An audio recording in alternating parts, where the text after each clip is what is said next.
Olá, eu sou a Anelise PCNP da Diretoria de Ensino Centro-Oeste. Hoje eu vou conversar com vocês sobre recuperação e aprofundamento. O objetivo da nossa TPC é exatamente refletir sobre como fortalecer a implementação do Programa de Recuperação e Aprofundamento e projetos para a recuperação da aprendizagem, sempre a partir do diagnóstico e dos desafios que a gente tem que enfrentar para a melhoria da qualidade de ensino dos nossos estudantes. O propósito da recuperação e aprofundamento da aprendizagem dentro do Programa de Recuperação e Aprofundamento e dos projetos de reforço e recuperação, nós temos aí na rede o Além da Escola e a recuperação intensiva, visando garantir aprendizagens essenciais para o percurso educacional dos estudantes.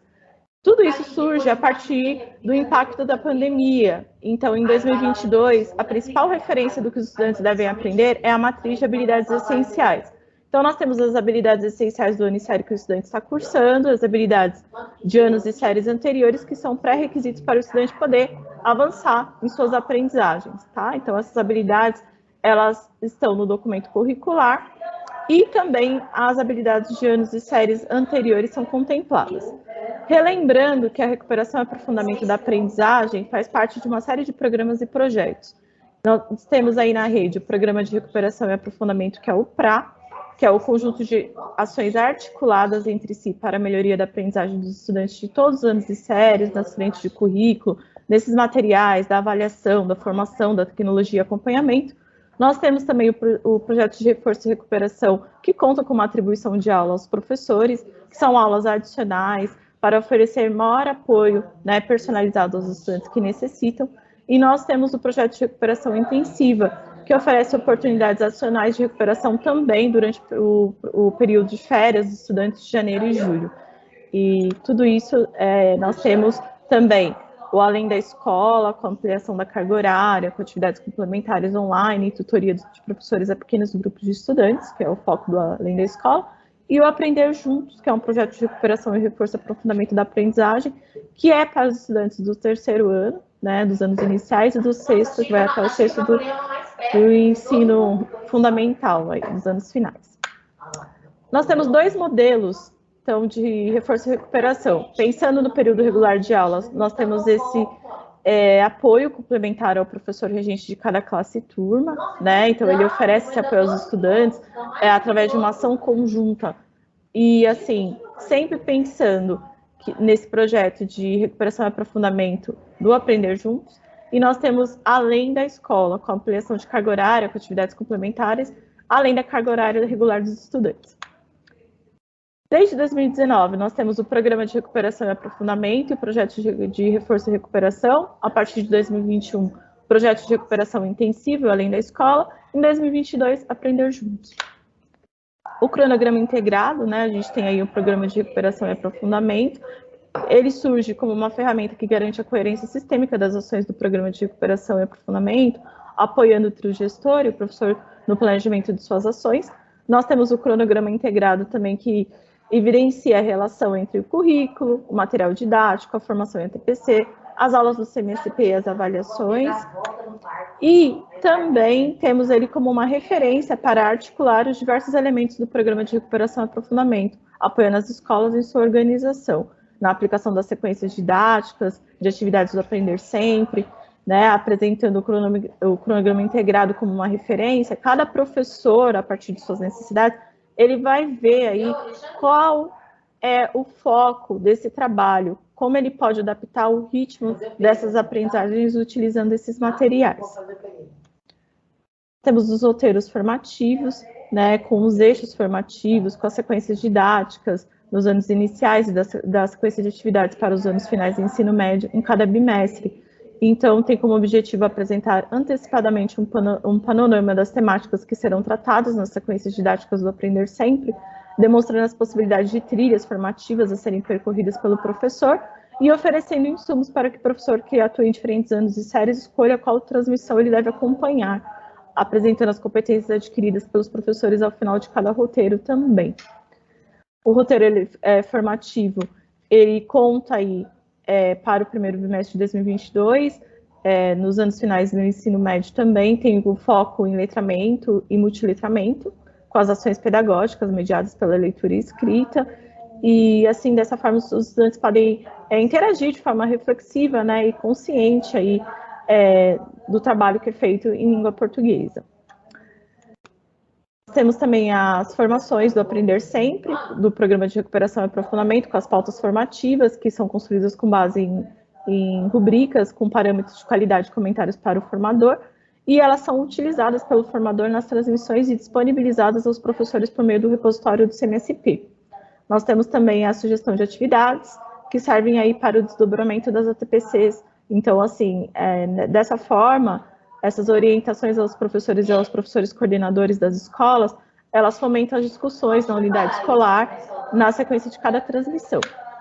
As formações do Aprender Sempre também, elas contam com sugestões de atividades, né? Então, que prevêem aí um diagnóstico, o aprofundar o material, né? Como trabalhar esse material, o acesso dos estudantes a essas atividades e a forma de participação e engajamento desses estudantes. Contamos com uma matriz de habilidades essenciais do currículo, quando a gente vê a questão da recuperação e do aprofundamento, né, nessa lógica de formações, utilizando o Aprender Sempre. Nós temos o roteiro formativo, as pautas formativas e essa sugestão de atividades. Eu vou passar a palavra para a Nelise, e ela vai conversar com vocês sobre a questão do aprofundamento também e da reorganização aí dos agrupamentos de recuperação. Passo a palavra. Olá, meu nome é Nelise, sou PCNP de LEM, Língua Estrangeira Moderna, e agora nós vamos a um exemplo de uma possibilidade de recuperação. Então, nós vamos pensar numa escola hipotética, a escola X. Então, ao iniciar o ano de 2022, após essa escola X realizar a ADE, que é a nossa avaliação diagnóstica de entrada com os estudantes, observou-se que eles apresentavam necessidades básicas de aprendizagem no que se refere ao desenvolvimento de habilidades necessárias para a continuidade de seus estudos. Neste contexto, a equipe gestora se reuniu para discutir 2 pontos. Primeiro ponto, essa situação de defasagem da aprendizagem aconteceu porque os estudantes tiveram dificuldades no estudo e no acompanhamento remoto das aulas online. Segundo ponto a ser discutido, a pandemia contribuiu e muito para o impacto negativo no que se refere à aprendizagem dos estudantes. Pode passar, por favor. Então, depois de discutir esses 2 pontos, a equipe gestora, nesta reunião, pensou numa situação-problema, que é a defasagem dos estudantes, em consequência desses 2 pontos levantados.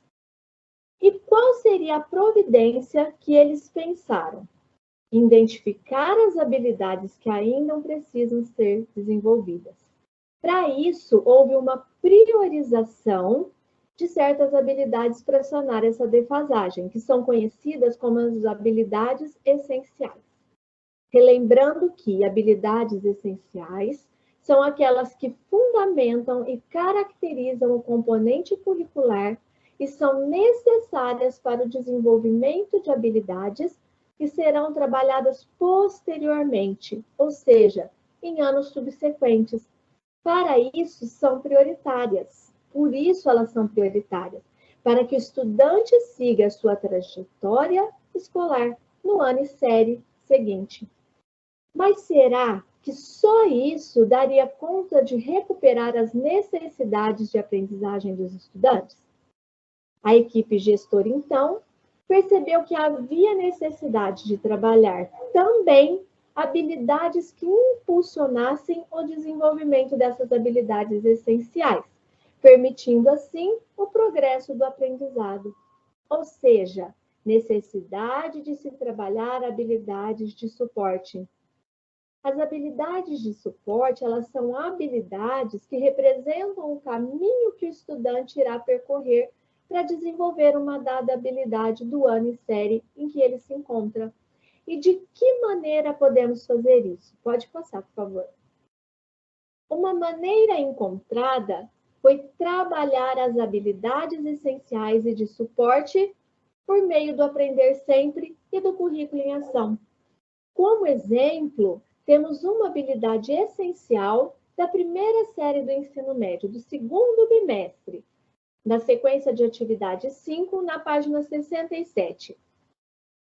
A habilidade de analisar visões de mundo, conflitos de interesse, preconceitos e ideologias presentes nos discursos veiculados nas diferentes mídias, ampliando suas possibilidades de explicação, interpretação e intervenção crítica da e na realidade.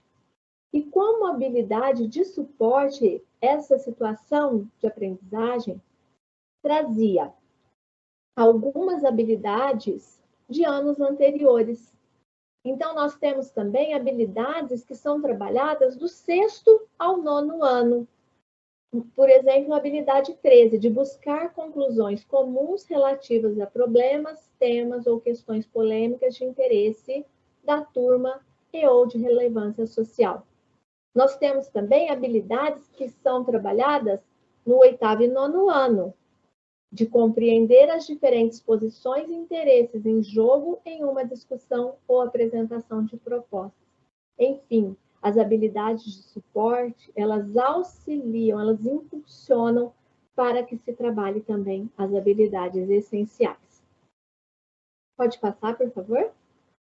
Os professores, portanto, orientados por essa equipe gestora da Escola X, mais especificamente pelo professor coordenador, aplicaram as sequências de atividades do Aprender Sempre, que já trazem a habilidade essencial, aquela que é estruturante, que os estudantes precisam para dar sequência no seu aprendizado, e também trazem as habilidades de suporte. E após desenvolver essas sequências de atividades com os estudantes, os professores aprofundaram com atividades do currículo em ação, conforme nós estamos vendo no quadro, que o próprio material do Aprender Sempre traz como suporte, traz a situação de aprendizagem, o volume e o ano e série para auxiliar o desenvolvimento de uma dada habilidade essencial que está sendo trabalhada naquela situação de atividade. Pode passar, por favor? Mas qual habilidade essencial os professores deram prioridade para desenvolver com os estudantes? Ou quais habilidades essenciais os professores deram prioridade para desenvolver com esses estudantes? Será que trabalharam todas ao mesmo tempo? Isso não seria viável. Então, para essa escolha, foi feito o levantamento dos resultados das avaliações, registradas lá no CAED, assim como os resultados das avaliações diagnósticas elaboradas pela própria unidade escolar. Aqui no slide, nós temos um exemplo do resultado da ADE, 5 primeiras questões e os seus resultados. Se tivéssemos somente essas 5 questões, a habilidade a ser trabalhada seria a H01. Por quê? Porque somente 43% dos estudantes acertaram essa questão. Isso quer dizer que 57% erraram essa questão. Portanto, a necessidade de se trabalhar essa habilidade de identificar recursos estilísticos e semióticos presentes em textos jornalísticos e publicitários, que é trabalhada do 6º ao 9º ano, que é a habilidade de língua portuguesa número 17. Pode passar, por favor. Aqui podemos entender melhor a importância da priorização das habilidades em defasagem. Então, se eu tenho um aluno do 6º ano com defasagem que ainda não foi resolvida, isso impedirá que ele aprenda parte das habilidades do 7º ano, porque ele vai carregando, vai acumulando essas defasagens. E ao chegar lá no ensino médio, a possibilidade de aprendizado torna-se ainda menor. Por meio deste quadro, nós podemos perceber que, ao chegar lá na primeira série do ensino médio, as habilidades aprendidas são mínimas. O aprendizado ele foi se afunilando. Percebe-se também que as habilidades não aprendidas tornaram-se cumulativas, do sexto ano para o sétimo ano, para o oitavo ano, para o nono ano e assim por diante. E o nível de aprendizagem, como mostra o quadro lá no topo da figura, é mínimo. Assim, é preciso atuar para priorizar o essencial e reduzir as defasagens daquilo que é importante para que esse estudante continue aprendendo. Por isso, precisamos desenvolver, além das habilidades essenciais, as de suporte, aquelas não aprendidas de anos anteriores ou até de bimestres anteriores ao ano e curso em que o nosso estudante está. Pode passar, por favor. Vamos ver mais um exemplo de como isso se dá. De como habilidades de diferentes anos e séries dependem uma das outras para que os estudantes possam avançar em seu percurso educacional. Pode passar, por favor. Neste quadro, da direita para a esquerda, temos a habilidade essencial da primeira série do ensino médio, de fazer curadoria de informação, tendo em vista diferentes propósitos e projetos discursivos. E meu aluno ainda não consolidou, não aprendeu essa habilidade essencial. E para que ele siga seu percurso e avance, temos as habilidades de suporte de anos anteriores para impulsionar esse desenvolvimento dessa habilidade essencial, como mostra esse quadro. A habilidade do nono ano, por exemplo, de língua portuguesa, que é a habilidade número 13B, de assumir posição diante de tema polêmico, é de suporte para que esse meu estudante desenvolva a habilidade essencial que está sendo pedida na primeira série do ensino médio de fazer curadoria da informação. E assim por diante, como nós podemos observar este quadro. Pode passar, por favor? Em toda essa discussão, o que a escola X concluiu?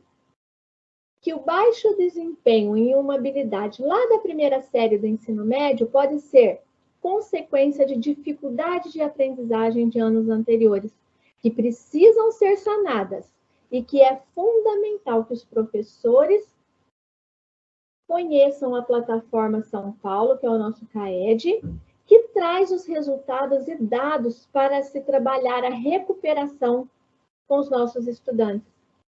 E que também aponta qual ou quais habilidades os estudantes precisam consolidar por meio da porcentagem de acertos.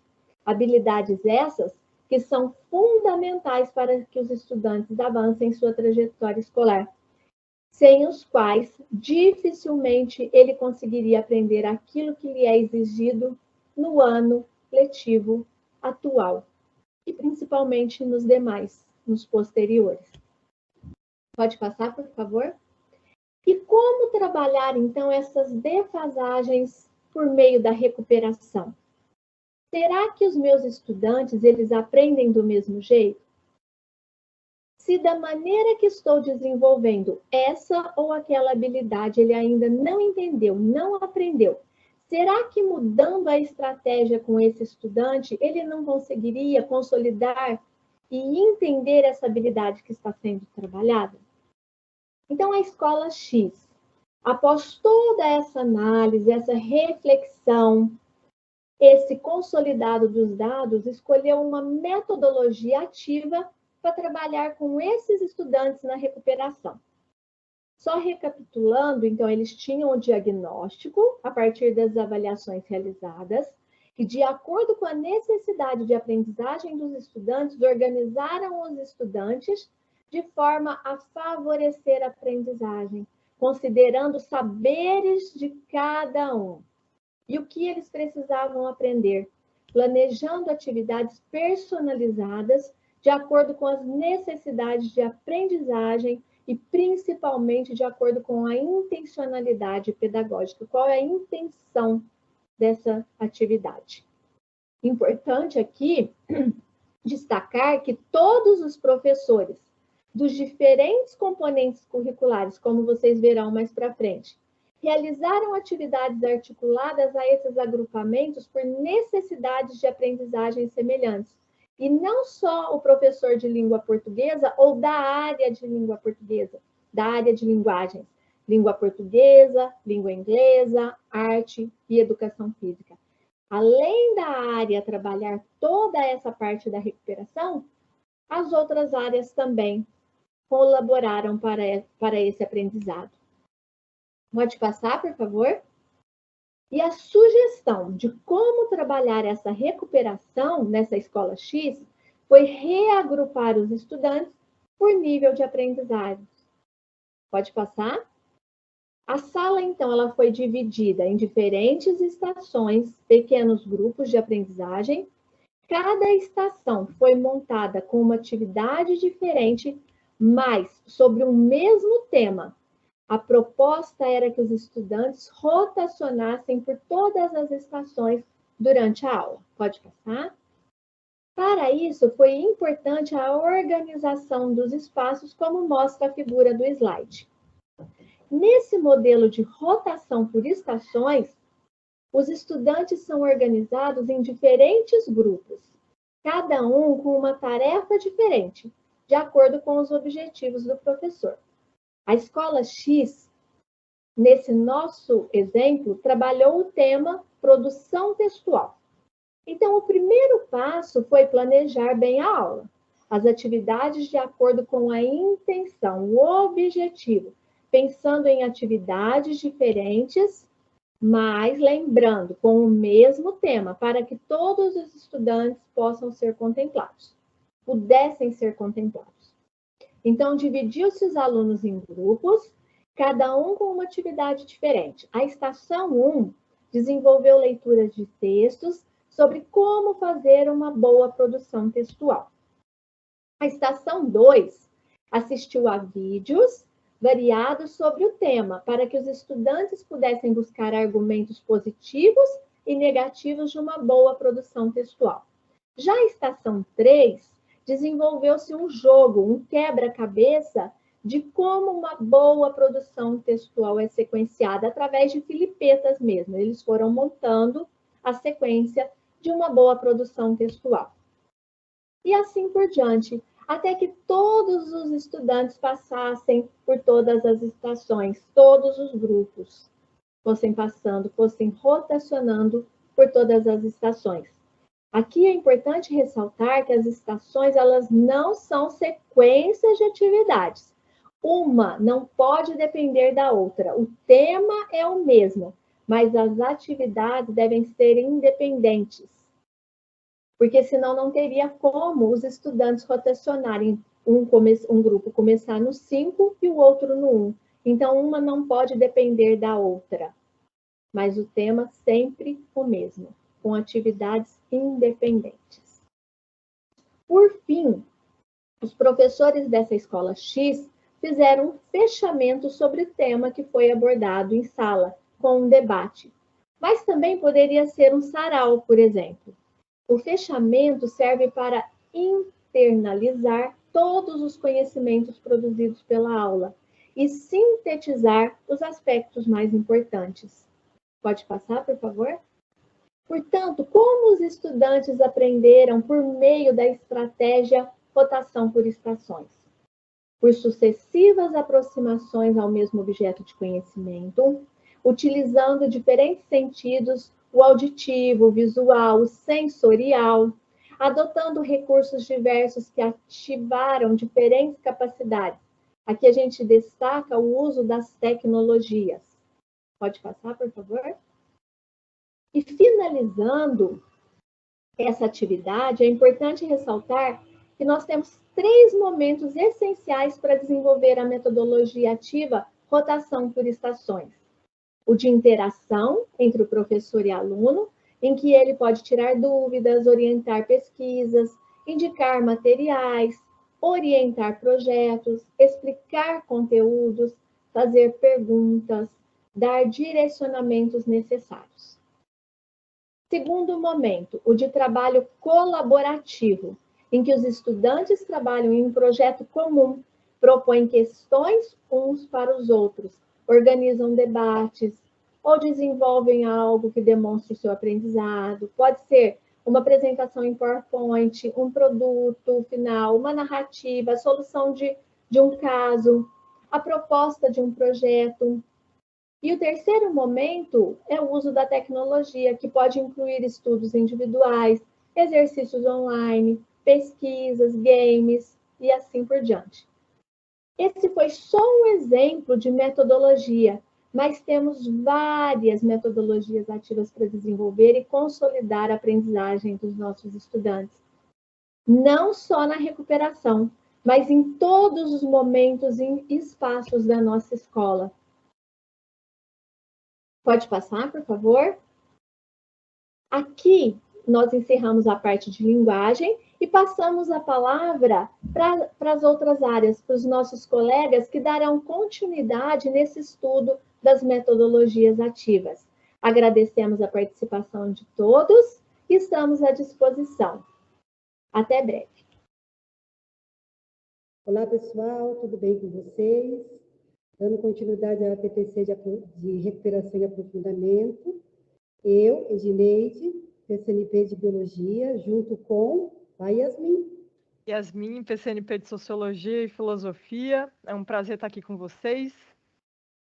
Beleza? É um prazer grandão mesmo estar com todos os professores das nossas escolas estaduais aqui da Centro-Oeste. Vamos dar continuidade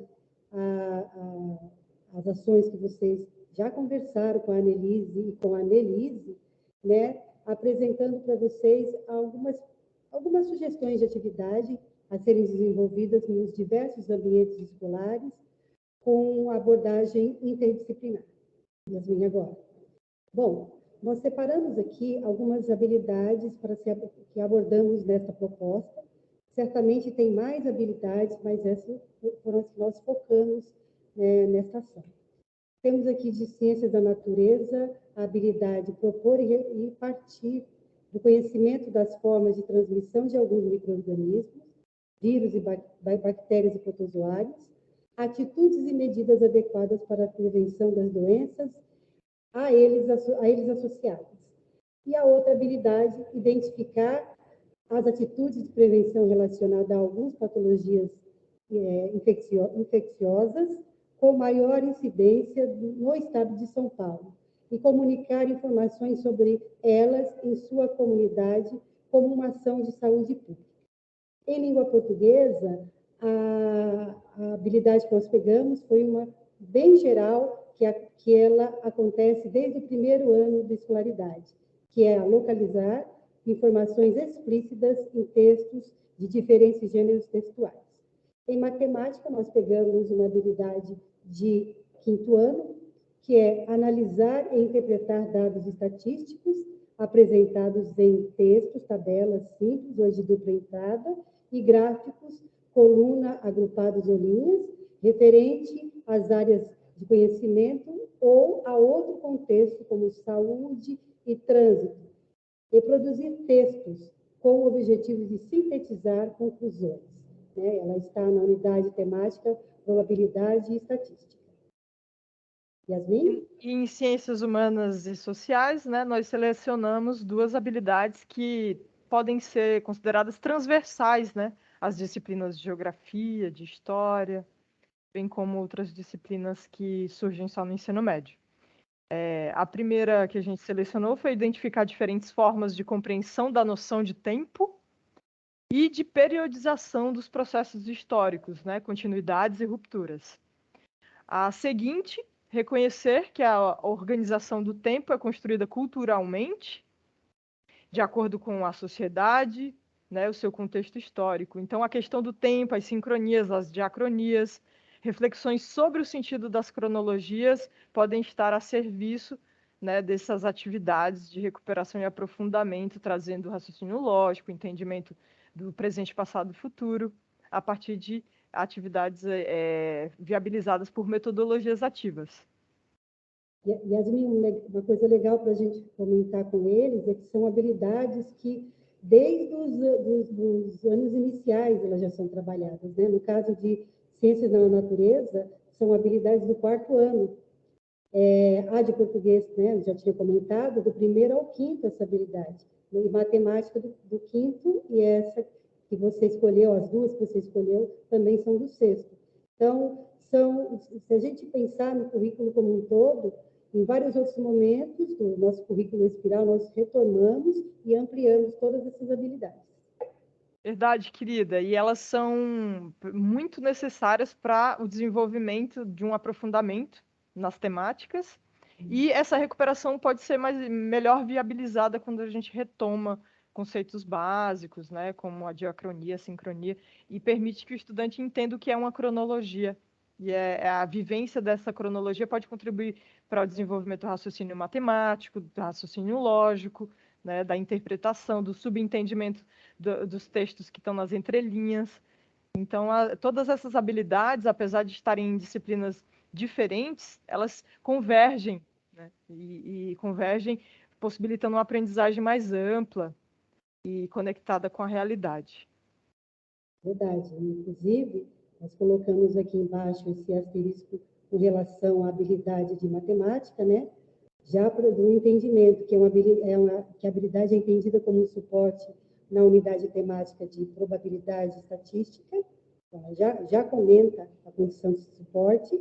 Assim, entendemos que para uma ação a curto prazo é importante que ela seja o foco das discussões, onde dá como essa condição, e o trabalho com essa habilidade pode ser desenvolvido por todos os demais componentes a partir da leitura e compreensão de textos jornalísticos, textos de divulgação científica, e dados de pesquisa de saúde, educação, economia e da cultura. No próximo slide, pessoal, nós vamos começar a nossa proposta, uma atividade para desenvolvimento da recuperação e aprofundamento, como o Yasmin disse, interdisciplinar nas diversas áreas do conhecimento. Aqui na tela vocês têm a tela do Projeto Genoma, que é uma parceria da USP, o Projeto Genoma, e é uma parceria da USP conosco, da Centro-Oeste. Eles favorecem a nossa diretoria com cursos de laboratório, voltado aos desenvolvimentos de laboratório, e materiais didáticos.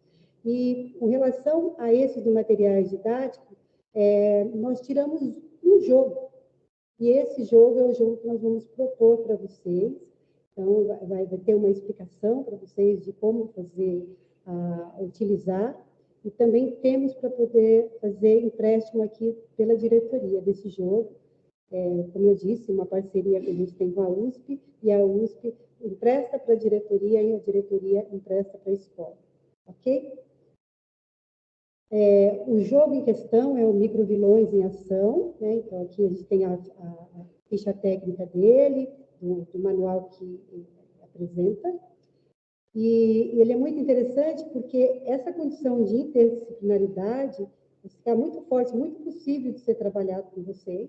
Daqui a pouco a Yasmin vai falar mais um pouquinho sobre isso, na hora que a gente entrar no jogo. Pensando em todas essas habilidades que a gente elencou aqui com vocês, nós achamos que esse jogo ele vai conseguir perpassar todas as áreas.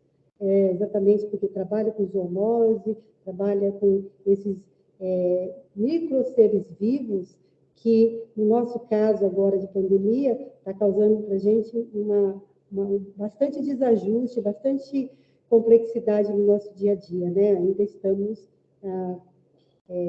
em vias de se adaptar, da doença ficar mais amena e a gente conseguir ter uma vida normal. Fez o jogo Microvilões em Ação, que ele faz parte dos materiais didáticos do Projeto Genoma, da USP. A USP tem uma parceria com a diretoria Centro-Oeste, tanto para alguns cursos de laboratório, como para empréstimo de materiais. No caso, esse jogo do Microvilões é possível fazer empréstimo aqui pela diretoria de ensino, mas também tem um arquivo dele em PDF, o que favorece a gente para fazer a reprodução na escola, para poder ter mais de um jogo, dependendo do trabalho que o professor tem interesse de fazer. Aqui nós temos o manual do professor, tem toda a ficha técnica dele, a autora, o projeto gráfico, a supervisão, o apoio financeiro, e a carta da autora dando ênfase, né, justificando porque optou por fazer esse trabalho, melhor dizendo. Em seguida, nós temos um resumo do Microvilões em Ação, né? Ele é um jogo voltado para questões de saúde do indivíduo. Ele contempla os seguintes conteúdos, né? Que é agentes microbianos, causadores da doença e aspectos relacionados com a transmissão dos mesmos. E prevenção de inúmeras doenças que podem acometer pessoas ou até mesmo populações inteiras. Lembrando que a gente está nesse momento de pandemia, né? Se a gente pensar em uma atualização desse jogo, nós já teríamos mais um card aqui para montar, que envolve essas doenças que acometem toda uma população. Os micro-organismos patogênicos apresentados aqui, eles foram selecionados de acordo com a importância no contexto da saúde pública de quando ele foi feito, né? Então, tem toda a apresentação, na apresentação já informa que ele é um jogo que tem regras, né, formados por 4 cartas. É possível ser jogado a partir dos 7 anos de idade, se a criança já for alfabetizada. Ele é um jogo utilizado como uma ferramenta institucional e pedagógica. Mais para frente, nós temos aqui, né, algumas especificações do jogo, né, o seu tema central, a área de interesse e os materiais.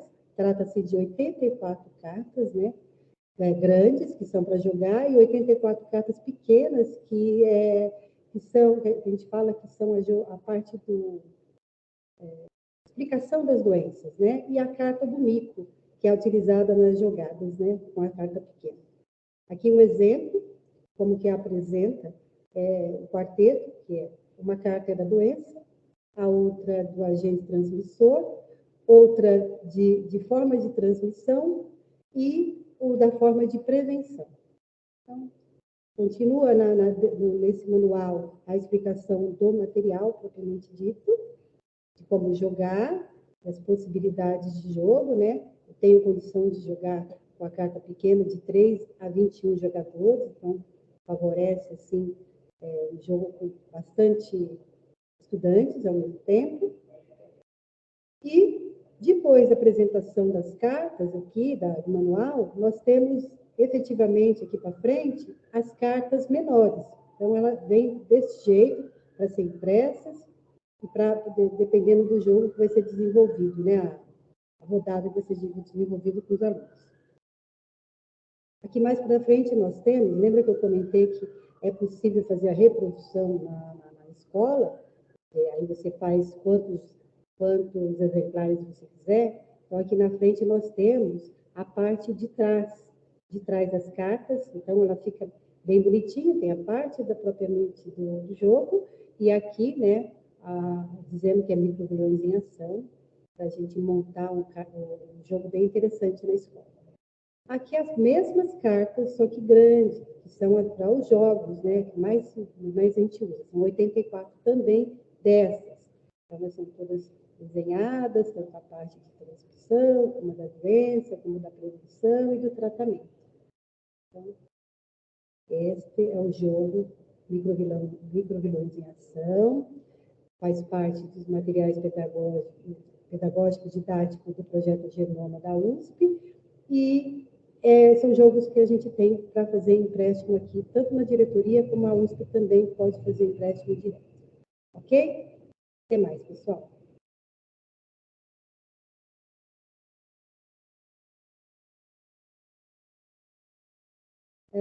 O jogo, na abordagem interdisciplinar, né, só falando um pouquinho para vocês desse do Microvilões, ele possibilita ao docente trabalhar conceitos de higiene, saneamento, população, vacina, infecção hospitalar, saúde, infecções sexualmente transmissíveis, mecanismos de defesa do organismo, além de conscientizar a estudante, o estudante, sobre a importância do exercício da cidadania para prevenção de epidemias e conservação do ambiente.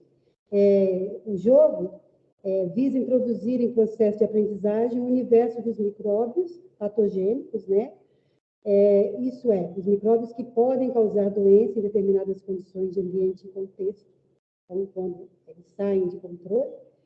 E sabemos que existem micróbios que podem causar doenças em plantas, em animais e mesmo em outros micróbios.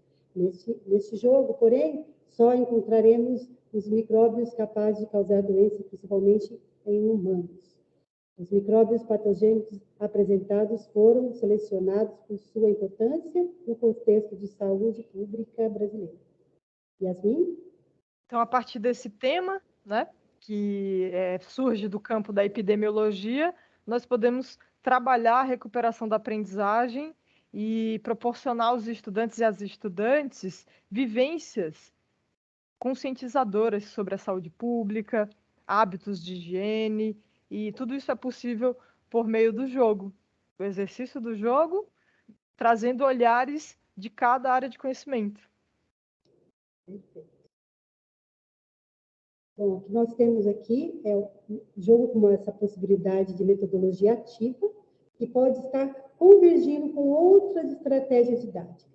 Quando nós estávamos aqui na diretoria discutindo, né, no núcleo pedagógico, das possibilidades, a gente pensou muito nisso, de trazer, quando fala em metodologias ativas, né, muitas vezes elas trabalham juntas. Quando eu falo da metodologia ativa de trabalhar por rotações, eu posso nela mesmo trabalhar outras, posso trabalhar a parte de pesquisa, posso trabalhar a sala invertida. Então, por conta disso, a gente fez a escolha do jogo para dar esse start. Então, aqui vocês têm cartas do jogo, são sempre, os cards sempre têm esse conjunto de 4 cartas, onde uma diz qual é a doença, a outra o agente transmissor, a outra a forma de transmissão e a de prevenção. Então, como eu disse para vocês, a gente vai ter uma fala sobre como que esse jogo se processa para o desenvolvimento da escola, tá bom? E agora, nós vamos trazer uma sugestão de atividade para ser trabalhada em diversos ambientes escolares, né, com essa abordagem interdisciplinar. Lembrando que a escola inteira, todos os seus espaços, são espaços de aprendizagem, e as ocasiões, as situações de aprendizagem podem ocorrer em todos os espaços da escola. Então, a gente pode extrapolar a sala de aula, transformar a sala de aula em outros ambientes também. Aliás, transformar outros ambientes em salas de aula, como pátio. E aqui a gente traz um excerto do relatório da pesquisa Desigualdades e Vulnerabilidades na Epidemia de Covid-19, monitoramento, análise e recomendações. Essa pesquisa foi desenvolvida no ano de 2020, né, entre 2020 e 2021, e foi desenvolvida pela Escola Paulista de Medicina, em parceria com a Fundação TID Setúbal, e ela mapeou, monitorou o impacto da Covid-19 na nossa população paulistana, em toda a cidade de São Paulo, Baixada Santista, Zona Metropolitana, principalmente em populações em situação de vulnerabilidade social. E trouxe dados importantíssimos sobre esse impacto, né, da pandemia e da epidemia de Covid-19 no nosso ambiente cotidiano. Em específico, nós trouxemos 2 gráficos. Esse primeiro fala das medidas de prevenção que foram adotadas por essa população entrevistada, e tem percentuais aqui demonstrando as dificuldades em lidar com as recomendações de higiene, que foram medidas preventivas e também remediadoras do problema de saúde pública que a gente passou e vem passando. E também nós trouxemos outro gráfico no próximo slide que vamos trabalhar. Eu vou passar a palavra para a minha querida Edneide, que ela vai depurar mais um pouco esses dados, né? recomendamos a leitura profunda ou completa desse relatório para que vocês pensem em estratégias de utilização de trechos do relatório. Tem também vídeos produzidos, ouvindo a população falar, né, sobre esse impacto. E é uma pesquisa que foi feita pela Escola Paulista de Medicina e o Departamento de Saúde Coletiva e Saúde Pública. Vale a pena conhecer, né, esses dados que são recentes e que podem proporcionar ao estudante uma recuperação da aprendizagem a partir de um olhar prático, um olhar cotidiano, né? Reforço, conectado com as experiências do tempo corrente. Contigo, Edneide. Perfeito, Yasmin. Só lembrando um pouquinho, né, que aprender matemática é se envolver em atividades que exigem observação, analisar, estabelecer relações, perceber regularidades, buscar explicação, fazer suposições, criar soluções e inventar estratégias próprias que envolvam noções, conceitos e métodos matemáticos. Eu reforcei nessa parte, quando a Yasmin comentou que tinha outros dados, né? E como que é importante a matemática para a gente fazer essas análises. Então, nesse gráfico aqui, um reporte, esse material que a Yasmin comentou, está muito rico de informações essas que, ainda que seja do começo da pandemia, trazem muitas reflexões. Então, nós temos aqui que, quando perguntado quais eram as medidas de prevenção à Covid que estavam adotando, né, os interlocutores apontaram, e a gente visualiza isso com muita tranquilidade, 50%, mais de 50%, né, pensando em todos os itens, eles têm adesão às medidas de prevenção. E que 90% tem claro a importância de lavar as mãos ou usar álcool gel com frequência. Então, traz um dinamismo, são dados novos, dados que a gente já tem, assim, para trabalhar com nossos alunos e fazer uma boa reflexão. No próximo gráfico, como Yasmin comentou, da continuidade, ele fala sobre as dificuldades em seguir as medidas de prevenção contra a Covid, lembrando que esses dados são de 2020 e 2021, e mais de 78% dos interlocutores disseram no questionário que não ter dificuldade em realizar as medidas de prevenção propostas. Entre os que disseram ter dificuldades, os principais motivos foram por ser uma ação muito cansativa ou trabalhosa, e pela falta de tempo em função das tarefas diárias, né? Aí 28%, quase 22% de 99% falou isso. Outros motivos tiveram uma significativa referência, né? 28%, mas infelizmente não houve detalhamento. Então, o que é legal da gente ver nessas pesquisas, que além dos dados que a gente consegue efetivamente ler com facilidade, tem os entre os dados, viu, Yasmin? Em matemática, a gente fala muitos assim, exemplos, né? São os dados que estão assim explícitos, e além dos dados é o que está entre um dado e outro. Então, é a leitura, igual a habilidade que nós falamos em português, utilizado, que a matemática traz em forma de dados, de gráfico ou tabela, que a gente tem como trabalhar com todos os componentes curriculares, com todos os meios. E, Edneide, a pesquisa foi feita de forma interdisciplinar. Então, várias áreas de conhecimento estiveram empenhadas, e profissionais, né, da sociologia, profissionais da medicina, profissionais da enfermagem, profissionais de diversas áreas realizaram a pesquisa de campo, bem como produziram e sistematizaram esses dados. Isso mostra o quanto, né, é um problema de proporções gigantescas, como tem sido a pandemia de Covid, precisa de vários olhares e várias perspectivas acadêmicas em consonância, trabalhando a temática. Da mesma maneira, se dá a aprendizagem escolar. Ela precisa ter esse apoio de todas as disciplinas entre si, proporcionando ao estudante diversas formas de aprender, diversas perspectivas de conhecimento que se somam na trajetória escolar, né, e podem fortalecer uma superação de alguma dificuldade de aprendizagem. Então, a pesquisa mostra por si só, né, que é possível olhar para um problema do ponto de vista de todas as ciências envolvidas. E dessa maneira a gente pode usar esse recurso trazido no relatório para trabalhar a matemática, o raciocínio matemático, então percentual, porcentagem, trabalhar o olhar socioambiental para o problema, então quais os impactos no meio ambiente, os impactos na vida coletiva, né? Como que as vulnerabilidades sociais, ou seja, pessoas em condições periféricas sofreram mais com a pandemia, quem aderiu mais às medidas de prevenção, por que isso aconteceu, né? Que mensagem está implícita num dado, por exemplo, que afirma a dificuldade de determinadas pessoas aderirem a essas medidas. Por que essa dificuldade? Muitas vezes por conta da condição de vulnerabilidade. Então, a população de baixa renda, ela apresentou um comportamento diferente em relação à população de renda mais confortável na cidade de São Paulo. E a gente proporcionar ao estudante esse olhar crítico vai viabilizar o raciocínio matemático, a reflexão crítica, a produção de ideias, né, e a produção textual. Então, tem um caminho vasto de possibilidades.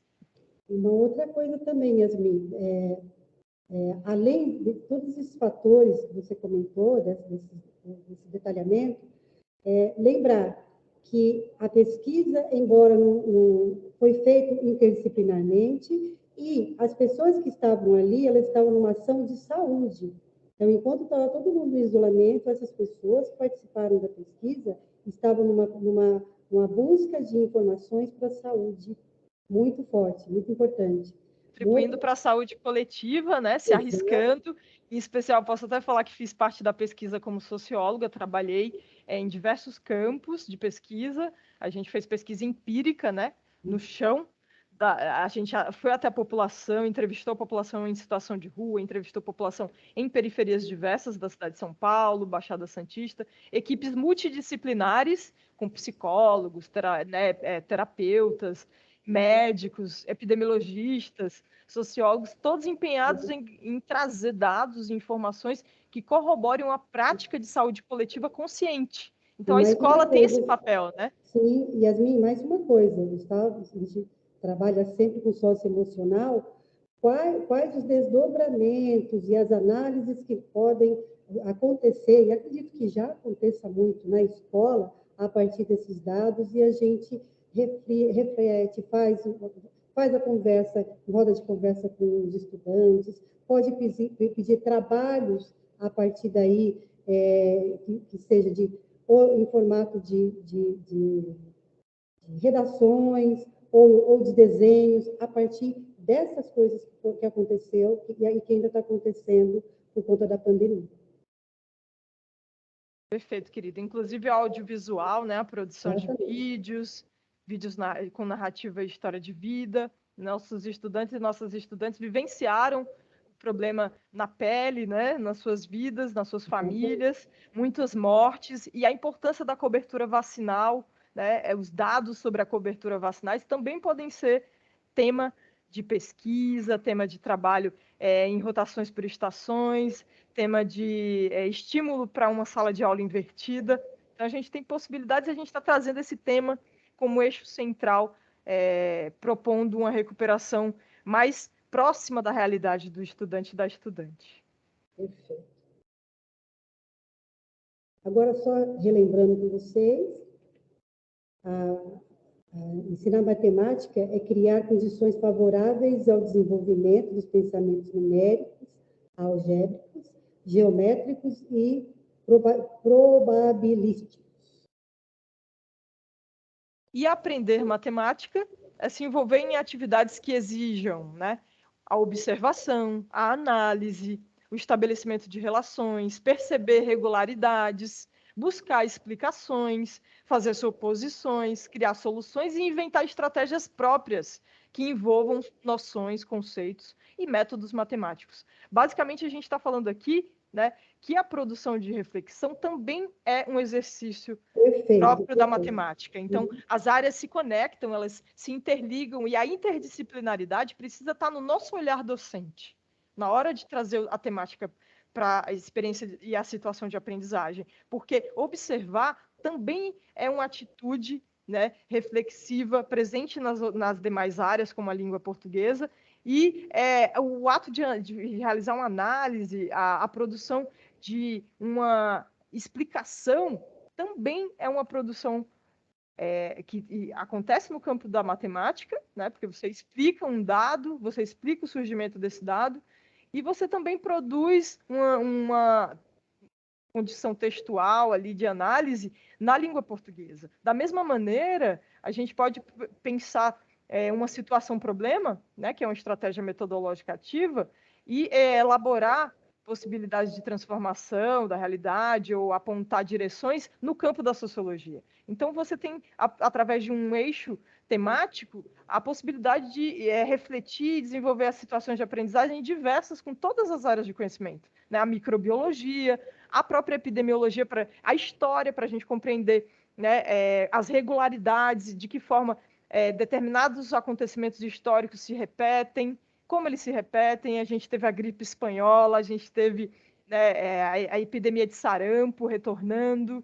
E por que isso tudo aconteceu? A história social, a história das doenças nos conta como isso aconteceu. E a gente precisa oportunizar esse conhecimento, acessibilizar esse conhecimento para os nossos estudantes na escola. A escola também é um espaço de conscientização sobre as epidemias e sobre a importância da postura cidadã diante de uma pandemia. Perfeito, Yasmin. Lembrando que sempre que todos os componentes curriculares são ferramentas, igual você deixou muito claro aí na sua explicação. Muito bom. Nós colocamos agora para vocês uma sugestão de atividade a ser trabalhada em diversos ambientes escolares. Agora, continuando com a abordagem interdisciplinar, o que a gente sugere para vocês? Bom, nós apresentamos o jogo, né, dos microvilões, e nós sugerimos uma ampliação desse jogo. De que maneira? Usando a metodologia sala de aula invertida, onde elaboração de card de outras doenças. Então, a metodologia da sala de aula invertida para, no caso aqui, elaborar outros cards de outras doenças. Nós colocamos aqui 2 exemplos, né? Claro que vocês podem pedir para os alunos pesquisarem, ver outros, mas nós colocamos 2 que estão muito em alta aqui em São Paulo, né? Ainda muito forte ainda está a Covid, ainda nós temos casos de morte por causa de Covid, temos ainda a transmissividade, então temos sim muitos casos ainda de Covid, e da doença transmitida pelos caramujos gigantes africanos, que essa semana mesmo teve a notícia de que apareceu aqui em um dos bairros de São Paulo. Então, a nossa sugestão, a nossa proposta é um trabalho com sala de aula invertida, elaboração de card, usando a mesma temática que nós já estamos desenvolvendo aqui com vocês. Então, fazendo card, orientando os alunos tanto para fazer o card da doença, como do agente transmissor, da forma de transmissão e de prevenção. Yasmin? Essa produção do card, né, a gente sugere que ela aconteça depois de um planejamento, de uma aula com a estratégia metodológica sala de aula invertida. Por quê? Porque ela permite uma iniciação científica. Então, a gente sempre pensa em iniciação científica no campo acadêmico, né? Acadêmico pós-escola, acadêmico universitário, mas também a escola é um ambiente acadêmico. E a escola, enquanto ambiente acadêmico, ela também pode proporcionar ao estudante e à estudante uma experiência inicial de pesquisa científica. E a sala de aula invertida, ela, para acontecer, precisa de uma orientação prévia.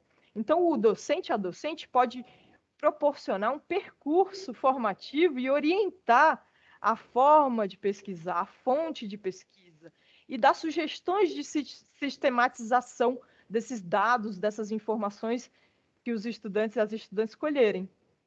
E o desdobramento disso fica a critério de vocês, da criatividade de vocês. Deem vazão à criatividade de vocês ao planejar a sala de aula invertida. Como que ela vai acontecer? Como que eu quero proporcionar essa experiência, né? Que tem começo, meio e fim.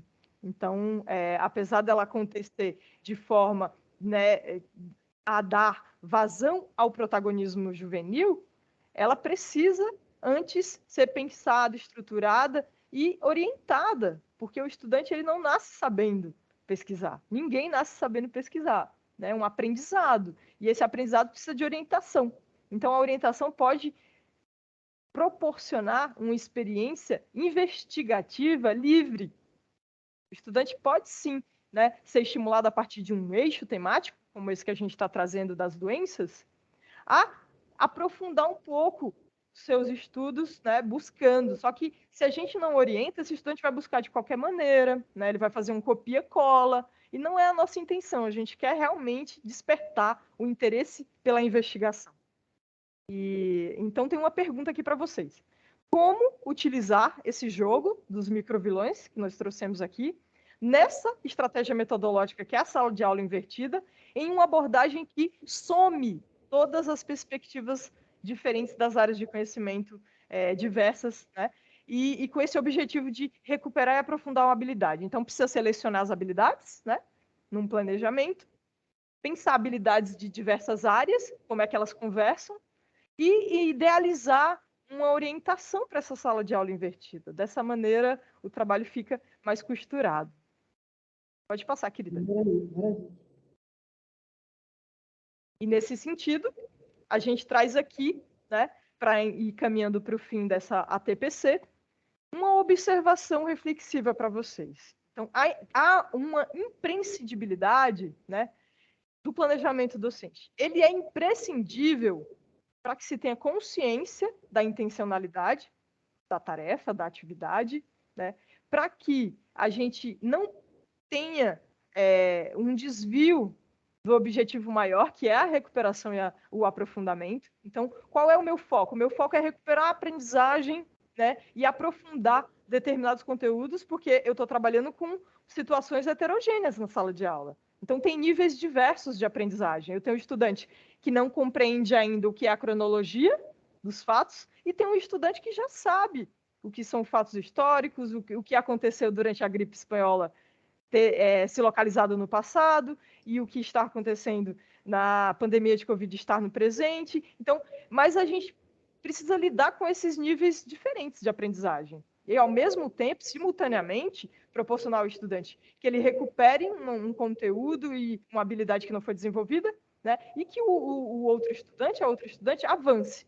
Para isso, a gente precisa sentar, né, e fazer um trabalho que viabilize, através de uma estratégia pedagógica, o contato com essas habilidades de uma maneira nova, uma nova roupagem. E a nova roupagem que a gente está propondo é essa roupagem interdisciplinar, ativa, né, onde os conteúdos eles sejam abordados de forma sensível, né, com a trajetória de cada estudante. Então, precisa ter uma escuta, eu preciso ter um diagnóstico, eu preciso olhar para o que as APs, as ADs me trouxeram, eu preciso olhar para o que o conselho de classe série me trouxe. E, a partir disso, compor um planejamento interdisciplinar. Então, para as atividades acontecerem, de fato, de forma interdisciplinar, né, considerando todas as áreas de conhecimento, eu preciso priorizar um planejamento que selecione habilidades. Nós fizemos isso aqui no início dessa TPC, trouxemos possibilidades de recuperação em matemática e língua portuguesa, e agora, caminhando para o fim, ampliamos esse espectro. Então, o estudante ele não vivencia só a defasagem na matemática e na língua portuguesa. No entanto, elas são basilares, né, para o desenvolvimento de outras habilidades nas demais áreas. Então, todo mundo da escola precisa trabalhar junto por essa recuperação. De preferência de maneiras diferenciadas. De maneiras diferenciadas. Que ele sinta prazer de fazer. Por isso que a gente trouxe a ideia do jogo, que sempre é uma coisa um pouco mais descontraída, mas nem por isso ela tenha seu caráter formativo. Pelo contrário, muitas vezes é onde você fecha o conhecimento sobre determinada área, determinado assunto. Então, perfeito, querida. Nós podemos proporcionar experiências didáticas que sejam divertidas e, ao mesmo tempo, tenham uma intencionalidade. Então, é imprescindível, né, eu saber o objetivo dessa recuperação, eu ter muito nitidamente selecionadas as habilidades essenciais e as de suporte, que não foram alcançadas, consolidadas, e, de alguma forma, avançar rumo a uma ampliação de saberes. Então, a gente agradece, né, Gideide, esse momento de trocas, convida vocês a pensarem mais sobre o assunto, responder essa indagação que a gente colocou aqui, estudar o jogo, né, o material vai em anexo para vocês, e com certeza nós nos encontraremos na próxima TPC, não é, Gideide? Pessoal, muito obrigado. Aqui deixo para vocês o nosso abraço. O trabalho nosso também foi basicamente interdisciplinar. Trabalhar com sociologia foi muito interessante, mas já tínhamos conversado com os colegas de inglês, de português, de geografia, né, de matemática, então, de biologia, nós estamos até com uma colega nova agora. Então, só tenho a agradecer, até a próxima, espero que vocês aproveitem e qualquer coisa, mandem mensagem para nós. Obrigada. Abraço, gente. Se cuidem. Tchau.